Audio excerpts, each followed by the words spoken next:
Attempts to right past wrongs had led to a decade of legislation.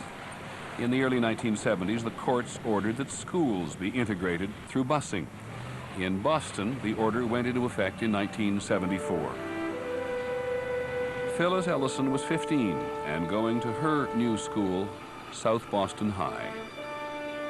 The atmosphere on the bus, at first we were just like regular children. We talked, we giggled, and talked about what we thought school was going to be like. Then we were escorted by police officers. And I just didn't really know why we, the black students, would need police escorts to go to school.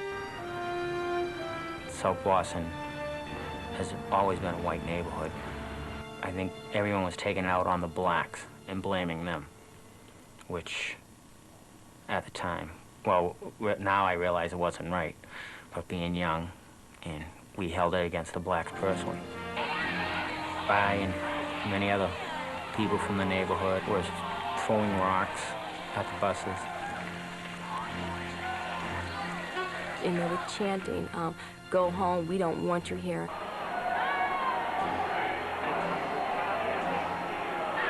There was many fights. There was fights every day. There was more police in school than students at times. Boston public schools lost 25% of their students because many parents refused to bus their children to other neighborhoods. And my kid will never go to the Thompson. I'll die first. Right. I got rights.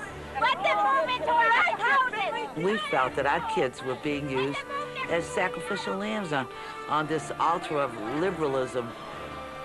The affluent whites who didn't send their kids to public schools, Ted Kennedy and a few other jerks that would appear on television telling us what to do with our kids.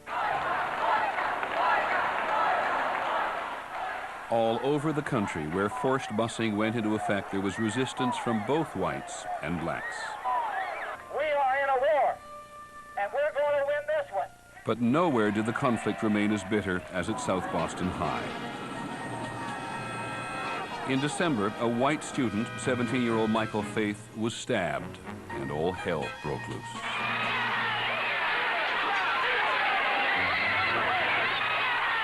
You could see the mob outside of the school. I was inside of the office, and all I can hear was, "He's dead. That nigger stabbed him. He's dead. Kill the niggers, kill the niggers." And the glass shattering. I broke windows, I tipped over police cars. There was so much hatred. Finally, the word came out that he wasn't dead. When they took him out the front door, Michael Faith, all bandaged up, he looked just like a mummy, and he had blood all over him. And I yelled out, "Niggas eat shit," which I would never say in a million years, but that's what happened. Most of us were crying. We were petrified.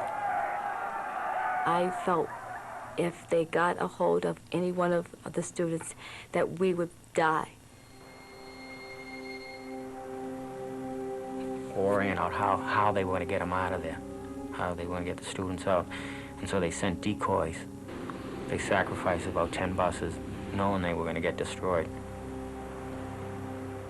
Black students ran to other buses at the rear, out of harm's way. Forced busing was an intrusion of government policy that nobody seemed to like. But the buses kept rolling. And the violence continued into the 1980s. It added to a growing disrespect for the established order. We just began to see ourselves as a society without a lot of rules. Our institutions were going through crises, whether that was the breakup of families, great increase in crime and drug use, immorality.